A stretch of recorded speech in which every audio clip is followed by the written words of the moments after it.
ब्रज गोपियों ने भगवान को बहुत खोजा, नहीं मिले तो भगवान के चरण दिखाई दिए। चरणों का अनुगमन करती हुई गोपियां आगे गईं। थोड़ी आगे देखा कि एक चरण और है। ये किनके चरण होंगे? श्री राधा रानी को देखो क्या है या नहीं। तो राधा रानी नहीं थी, वो राधा के ही चरण थे। उन चरणों का अनुगमन करते हुए जब आगे जाती, राधा जी को भगवान साथ में लेके गए थे। श्री राधा रानी ने कहा प्रभु यहीं पर मान हुआ राधा रानी। श्री राधा रानी कहने लगी प्रभु आप मुझे ले चलना चाहते, मुझे अपने कंधे में बिठा लो, मैं आपके एक कंकड़ पत्थर वाले वृंदावन में नहीं चल सकती। भगवान ने कंधे में बिठा लिया। अब इसके बाद श्री राधा रानी थोड़ी दूर चली तो राधा रानी को मान हो गया, तो भगवान ने वहीं छोड़ दिया, अंतर ध्यान हो गए। तो श्री राधा रानी विलखती विलखती गोविंद गोविंद करती हुई वहीं पर विश्राम में थी। पीछे से गोपियां पहुंची, राधा रानी को पा लिया।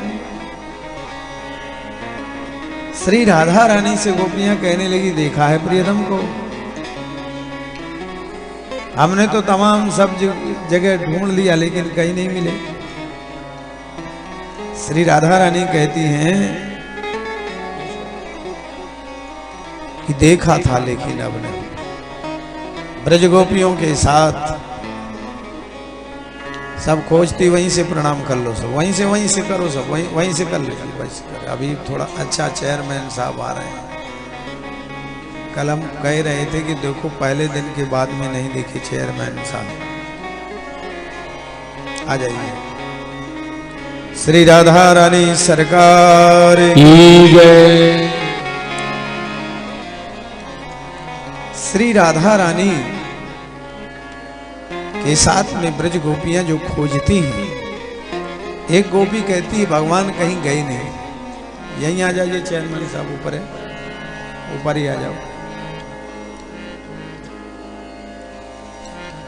चेयरमैन साहब के लिए आप सब लोग ताली बजा दीजिए।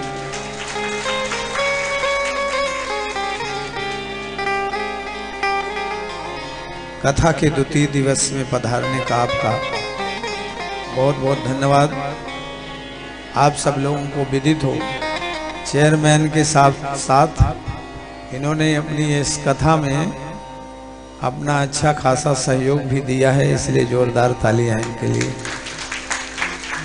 ऐसा नहीं कि बहुत जगह नेता लोग नारा नारा ही लगता है, लेकिन ये ऐसे नेता नहीं। एक के आई बहू, अब एक दृष्टांत सुना देते हैं हंसाने वाला। पति का पैजामा थोड़ी टेलर ने बड़ा सिल दिया, तो पत्नी से कहा मेरे पैजामा को थोड़ा ठीक कर दो। पत्नी ने बेचारी ने अपनी मजबूरी जताई कि देखो अभी नई नई आई हूँ, मशीन निकालूंगी, तुम्हारा पैजामा सिलूंगी काट के, तो लोग कहेंगे देखो अभी से पति की सेवा में लग गई। खैर कहा ठीक कह रहे हो। अब माँ से कहा माँ मेरा पैजामा थोड़ा बड़ा हो गया है, थोड़ा मेरे पैजामा को ठीक कर दो। माँ ने कहा बेटा टाइम मिलेगा तो करूंगी। बहन से कहा बहन मेरा पैजामा थोड़ी बड़ा हो गया, ठीक कर दो। भाभी से कहा भाभी ने कहा ठीक कर दो। अब धीरे धीरे जब मौका मिला उनको सबको, तो उनको समझ में नहीं आया। पत्नी ने सोचा कि चलो इन्होंने कहा पैजामा ठीक कर दो, तो पत्नी ने थोड़ा सा काटा, ठीक किया। फिर इसके बाद में माँ को मौका मिला तो सिल के रख दिया।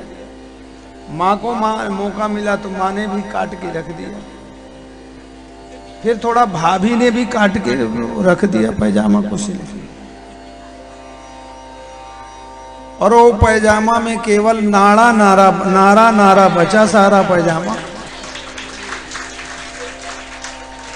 आजकल नारा ही नारा बचे, लेकिन हमारे नेताजी वाकई में धार्मिक हैं, इसलिए इनके लिए जोरदार तालियां बजा। बोले बाल कृष्ण भगवान की। रासलीला सुन रहे हो आप लोग। ब्रज गोपियां कहती हैं, पुनः पुलिंदमागत्यो कालिंद्याम कृष्ण भावना।